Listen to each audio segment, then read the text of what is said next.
Assalamualaikum warahmatullahi wabarakatuh. Alhamdulillahirabbil alamin. Wa bihi nasta'inu ala umuri dunya waddin. Salatu wassalamu ala asyrafil anbiya wal mursalin Sayyidina wa maulana Muhammadin wa ala alihi wa sahbihi ajma'in, amma ba'du. Alhamdulillah, pada kesempatan kali ini mengawali semester awal tahun ajaran baru pada pelajaran Aqidah Akhlak kelas 6, yaitu akan mempelajari tentang tema bersihkan hati dengan memohon ampun kepada Allah Subhanahu wa taala.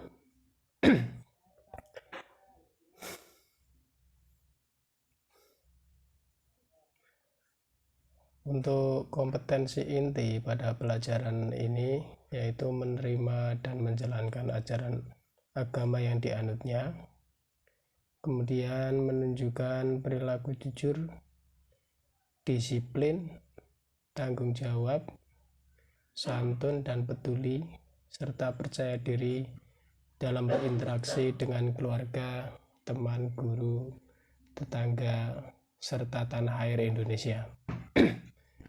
Yang ketiga yaitu memahami pengetahuan faktual dengan cara mengamati, mendengar, melihat.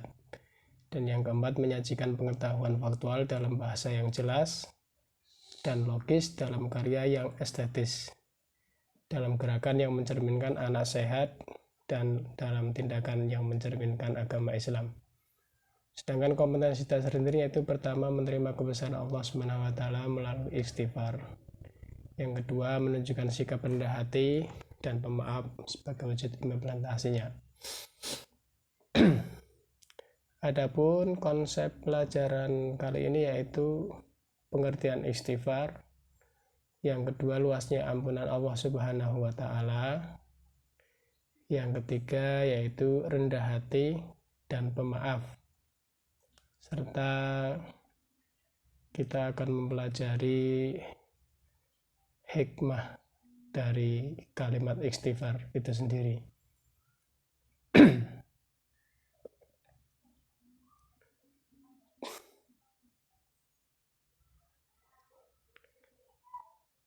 Anak-anak, bisa kalian lihat gambar apakah itu? Itu adalah gambar anak yang sedang berdoa dan membaca istighfar. Mereka berdoa dan membaca istighfar pastinya karena memiliki kesalahan ataupun dosa. Maka dengan berdoa dan membaca istighfarlah kita akan diampuni oleh Allah Subhanahu wa taala.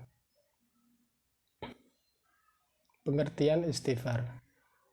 Astaghfirullahaladzim itu adalah bunyi kalimat istighfar. Istighfar atau Astaghfirullahaladzim adalah tindakan meminta maaf atau memohon keampunan kepada Allah Subhanahu wa taala yang dilakukan oleh umat Islam.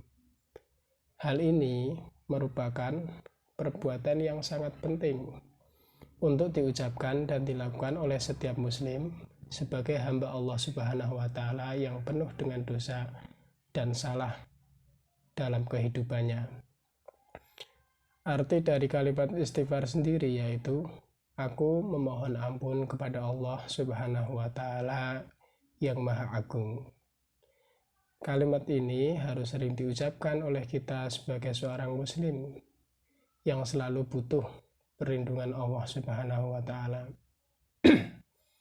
Ungkapan kalimat tersebut sebagai wujud sikap kita menyesal atas kesalahan atau dosa yang pernah kita lakukan. Dengan kata lain, kalimat thayyibah istighfar merupakan bentuk dari taubat seseorang.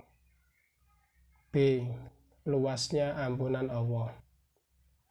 Manusia sering berbuat kesalahan, baik kepada Allah Subhanahu wa taala maupun kepada manusia. Baik itu dosa besar ataupun dosa kecil, baik yang disengaja maupun yang tidak disengaja.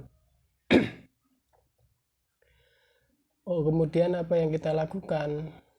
setelah berbuat kesalahan tersebut tentunya harus meminta maaf baik kepada Allah maupun kepada manusia. Penyebabnya adalah setiap manusia tempatnya salah dan lupa. Setiap anak cucu Nabi Adam pasti pernah bersalah dan berdosa. Sedangkan sebaik-baiknya orang yang bersalah dan berdosa adalah bertaubat kepada Allah. Sebagaimana firman Allah Subhanahu wa taala, Bismillahirrahmanirrahim. Innallaha yuhibbut tawwabinal mutatahhirin.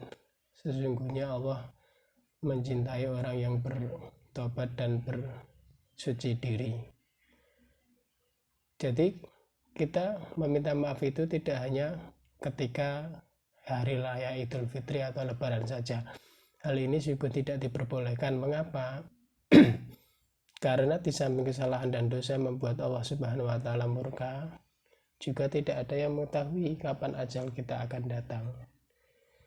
Sebab tidak ada seorang pun yang mengetahui kapan kematian kita akan datang. Sebagaimana firman Allah, Bismillahirrahmanirrahim. Walikulli ummatin ajal fa idza jaa ajaluhum la yas'khiruna sa'atan wa la yastaqdimun. Dan setiap umat mempunyai ajal. Apabila ajalnya tiba, mereka tidak dapat meminta penundaan atau percepatan sesaat pun.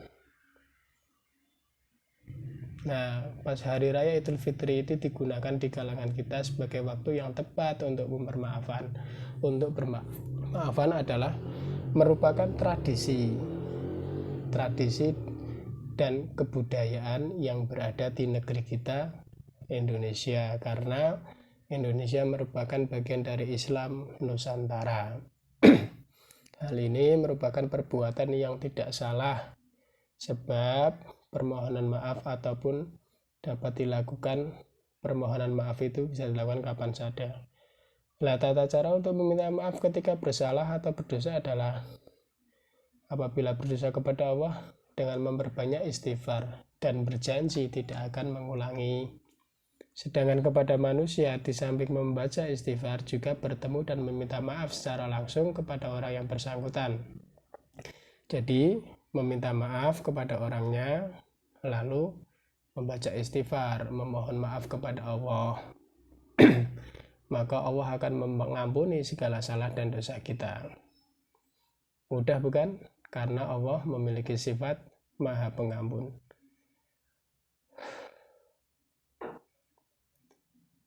Yang ketiga yaitu rendah hati dan pemaaf. Rendah hati ya, bukan rendah diri. Rendah hati itu sifat yang baik. Nah, ini didukung dengan orang yang suka memberi maaf atau pemaaf. Rendah hati atau tawadhu merupakan suatu sikap menyadari keterbatasan diri atau kemampuan diri kita. Jadi tidak sombong, tidak angkuh, ya. Dengan rendah hati ini maka kita terbebas dari sifat sombong. Dengan sikap dan sifat rendah hati pada diri kita, maka akan mudah menjadi seorang yang pemaaf. Sebab dengan rendah hati kita akan memiliki kemampuan untuk mengakui kesalahan diri sendiri, bahwa kita ini tidak sempurna, seperti itu. Sikap seperti di atas telah dicontohkan oleh baginda Nabi Muhammad SAW. Ya, suatu ketika masuk pasar bersama Rasulullah untuk memberi celana, berkata, pilihkan yang baik loh. Mendengar suara Rasulullah, si pedagang celana pun melompat mencium tangan beliau. Rasulullah menarik tangan beliau sambil bersabda, ya. Kemudian ada beberapa ciri pada seseorang yang memiliki sifat rendah hati atau pemaaf. Yang pertama, tidak suka berambisi menjadi orang terkenal, jadi biasa saja. Yang kedua, menjunjung tinggi kebenaran dan bersedia menerimanya, sportif dan jujur. Ini perlu ditanamkan pada diri anak-anak ya, dan lain sebagainya. Memang tidak sedikit manusia enggan untuk memaafkan kesalahan seseorang karena rasa gengsi, malu, takut dipandang rendah, dan sebagainya. Namun semua itu ada hikmah di balik pembiasaan kita apabila kita sering membaca istighfar. Yang pertama, hati menjadi tenang. Yang kedua, pastinya diampuni oleh Allah Subhanahu wa Ta'ala atas dosa kita. Yang ketiga, diberikan kelapangan rezeki. Dan yang keempat, selalu memiliki sikap rendah hati dan tidak sombong. Itu yang paling penting. Rasulullah sendiri walaupun sudah dijamin oleh Allah Subhanahu wa Ta'ala masuk surga, itu selalu membaca istighfar sebanyak 70 sampai 100 kali. Nah, ini gambaran kita ya anak-anak. Bagaimanapun kesalahannya, bertengkar saat bermain di sekolah dan lain sebagainya, itu harus meminta maaf ke temannya, langsung bertemu. Nah, setelah itu baru memohon ampun kepada Allah Subhanahu wa Ta'ala. Nah, dengan gambar di atas itu menunjukkan seseorang harus saling memaafkan, rendah hati, sehingga kita akan selalu mudah beristighfar dan memohon ampun kepada Allah.